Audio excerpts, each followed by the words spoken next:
কড়া নিরাপত্তা ব্যবস্থার মধ্য দিয়ে যাত্রাপুর থানার অন্তর্গত বিভিন্ন মসজিদগুলিতে নির্বিঘ্নে সম্পূর্ণ ঈদ উল আজহা। যাত্রাপুরের 50টি মসজিদের মধ্যে 10টি মসজিদে নামাজ আদায় করেন সংখ্যালঘু মুসলিম ধর্মাবলম্বীরা। প্রতিটি মসজিদে ছিল কড়া নিরাপত্তা ব্যবস্থা। আরক্ষা প্রশাসনের কঠোর নজরদারির জন্য নির্বিঘ্নে সম্পূর্ণ হয় বিশেষ নামাজ আদায়। তাতে খুশি এলাকার সংখ্যালঘু মুসলিম ধর্মাবলম্বীরা। ত্যাগ ও সৌভ্রাতৃত্বের এই উৎসবকে কোরবানি ঈদ বা বকরি ঈদেও বলা হয়ে থাকে। সোনামুড়া মহকুমার অন্তর্গত যাত্রাপুর থানা এলাকার অন্যান্য বছরের ন্যায় এবারও শান্তিপূর্ণ পরিবেশে পবিত্র ঈদ উল আজহা পালিত হয় শনিবার। মুসলিম সংখ্যালঘু সম্প্রদায়ের উৎসবকে কেন্দ্র করে যাতে কোনো রকম অপ্রীতিকর ঘটনা না ঘটে তার জন্য সকাল থেকে যাত্রাপুর থানার আরক্ষা প্রশাসন তীক্ষ্ণ নজরদারি রেখে দায়িত্ব পালন করে। যাত্রাপুর থানার ওসি সুব্রত দেবনাথ জানান যে এই থানা এলাকায় ছোট মাঝারি 50টি মসজিদ রয়েছে, তার মধ্যে 10টিতে নামাজ আদায় হয় এদিন। 4 থেকে 5টি মসজিদের লোকজন এসে যৌথভাবে নামাজ আদায় করেন। স্পেশাল 25 জন টিএসআর সহ 40 জন জওয়ান 8টি টিমে বিভক্ত হয়ে থানা এলাকার যেখানে যেখানে নামাজ আদায় হয়েছে সেখানে নজরদারি রাখেন। শুধু তাই নয়, স্থানীয় মানুষের সাথেও কথাবার্তা বলেন। এতে করে মানুষ অত্যন্ত খুশি আরক্ষা প্রশাসনের এই জাতীয় ভূমিকায়। তবে যাত্রাপুর থানার ওসি সুব্রত দেবনাথ মসজিদে মসজিদে গিয়ে সতর্ক করে দিয়েছেন কম বয়সী যুবকদের, তারা যেন বাইক চালাতে গিয়ে হেলমেট মাথায় লাগিয়ে বিভিন্ন আত্মীয়স্বজনের বাড়িতে অথবা অন্যত্র আসা যাওয়া করে, এমনটাই সতর্ক করেছেন কম বয়সী যুবকদের।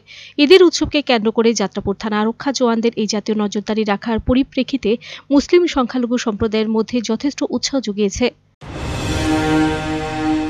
সারা রাজ্য এবং বক্সনগরে কি বার্তা দিতে চান? আজকে সারা বিশ্বের মুসলমানের যে আজকে সবচেয়ে বড় উৎসব সেটা হলো ঈদ উল আজহা।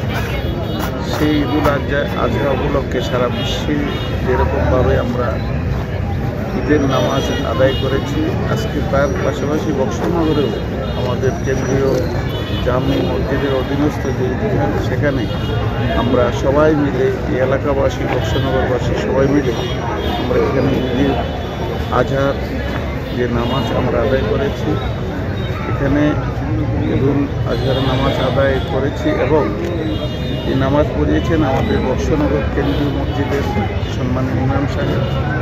ঈদুল নামাজে আমরা আজকে ইমাম সাহেবের মধ্যে দিয়ে সারা বিশ্বের মানুষের শান্তি কামনা করেছেন। এই সারা ভারতবর্ষে জাতি করে রাখে যেন হিন্দু মুসলমানের যে ভ্রাতৃত্ব, সেই ভ্রাতৃত্ব যাতে বজায় থাকে, সবাই যাতে সুস্থ থাকে, সুস্থ শরীর নিয়ে তার সাংসারিক কাজ থেকে শুরু করে সব কিছু কাজকর্ম যাতে করতে পারে, সেই দোয়াই আমাদের ইমাম সাহেব।